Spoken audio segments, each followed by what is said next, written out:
Hello guys, आज का topic है कि बैन की लव इंटरेस्ट के बारे में बताने वाला हूँ। तो बिना रुके शुरू कर देते हैं। नंबर 10 पे आती है लॉर्ड लाई। बैन की ये लव इंटरेस्ट तुमको कभी भी टीवी स्क्रीन पे देखने को नहीं मिलेगी, क्योंकि ये कॉमिक में हुई थी। ये एक मरमिड है और अंडर वाटर की हिडन सिटी में प्रिंसेस है और वही की हीरो भी। ये रेप जोश जैसी ही है, इसीलिए रेप जोश आता है तो काफी जमती है इनकी। जब बैन इससे मिला तो इसकी सिटी में कुछ प्रॉब्लम्स चल रही थी, जो कि बाद में पूरी दुनिया में फैलने वाली थी, बट अपने हीरो ने संभाल लिया।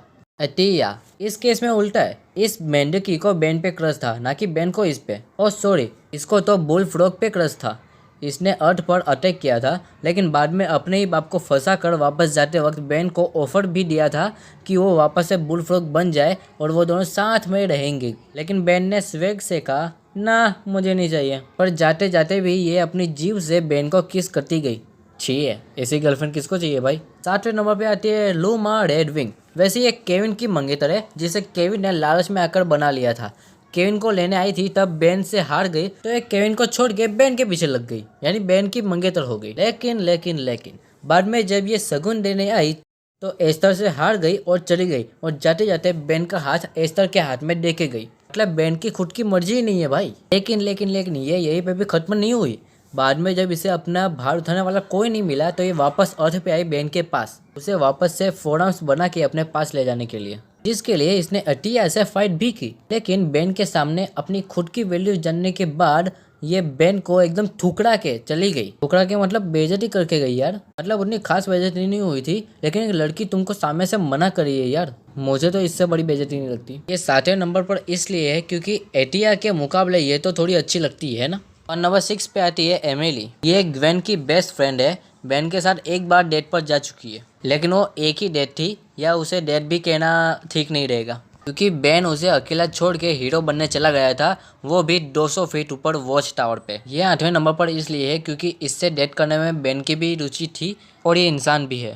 नंबर 5 पे आती है ड्रू सैटरडे। ये नेमेसिस के जैसी टेक्नोलॉजी यूज करने वाली हीरो है, जो कि किसी और यूनिवर्स में केटो किसी और शो की हीरो है। साइंटिस्ट क्रिप्टोजोलिस्ट है। ये बैन की एकमात्र ऐसी लव इंटरेस्ट है जिसमें लव वन साइडेड था। वैसे तो बैन को कोई भी ना नहीं करती, कोई भी लड़की बैन को पसंद करेगी, लेकिन वो लड़की होगी तो। लेकिन ये लड़की नहीं थी, ये औरत थी। हाँ जी, ये ग्रैंडपा मैक्स के साथ सीक्रेट मिशन पे काम कर चुकी है। जब ये बैन से मिली तब ये 30 साल की थी। का एक पति है और 5 बच्चे, में से 3 अडोप्टेड थे। लेकिन 30 के होने के बावजूद बैन इससे वन साइडेड लव करने लगा था। तो अगर तुम लोगों ने एपिसोड नहीं देखा है तो सोचो वो औरत कितनी खूबसूरत होगी और हसीन भी। नंबर 4 पे आती है जेनिफर नॉक्टर। एक एक्ट्रेस है और जब इसे बैन ने बचाया था तब इसे बैन के ऊपर क्रश आ गया था। इसे बैन पर इतना क्रश था कि इसने मीडिया में किस कर दिया था उसको। बैन से जोड़ी जमाना चाहती थी ताकि बैन की पॉपुलैरिटी की मदद से उसका भी करियर बन जाए, उन दोनों का करियर। स्वाद इसमें इसका खुद का ही था। तक जूली बहुत ही जेलस हुई थी, लेकिन बाद में इसका बैन के ऊपर से क्रश उतर गया जब नेमेसिस ने जूली और जेनिफर में से किसी एक को चुनने के लिए कहा था। ऑब्वियस ही बात है कि बैन ने जूली को ही बचाया। इसके बाद इसने केविन पे दौड़े डालना शुरू कर दिया था। इस बार ग्वेन जेलस थी। मैं तुम्हारी चमड़ी उधेड़ दूं। ये कुछ समय के लिए गायब हो गई, लेकिन फिर वापस से आई। नेमेसिस के साथ मिलके कई बुरे काम किए इसने, इंक्लूडेड बैन को मारने की कोशिश की। इसके बाद ये वापस से गायब हो गई और बाद में ओमनीवर्स में दिखी उसी एटीट्यूड के साथ। 3 पे आती है एस्टर। इसको तो बैन के इंसानी फॉर्म में ही दिलचस्पी थी, हमेशा बैन की मदद करती थी, लेकिन आगे चल के इसके साथ भी रिश्ते डगमगा उठे। बैन इसे इग्नोर करने लगा था। एक दिन ये बैन को कहती है कि उसे कोई और मिल गया है, और वो कोई और कौन था पता है? एंटोनियो, वही हल्क जैसा बंदा जो पहले बैन की कजिन सनी का बीएफ था। वैसे तुम्हें ग्वेन और सनी में से ज्यादा सेक्सी कौन लगता है? मुझे तो ग्वेन खूबसूरत लगती है, लेकिन सनी सेक्सी बहुत ही ज्यादा। लेकिन इससे ग्वेन के ऊपर का क्रश कम नहीं हो जाता। ये एंटोनियो भी गजब का है। पहले बैन की कजिन के मजे लिए और बाद में बैन की जेब को अपनी जेब बना लिया। अब नेक्स्ट है यूनिस। बैन की ये लव इंटरेस्ट ह्यूमन नहीं है, बल्कि एक मशीन है, ओमनीट्रिक्स की तरह ही। असल में ओमनीट्रिक्स का ही शुरुआती प्रोटोटाइप वर्जन, जिसे एजमर ने बनाया था।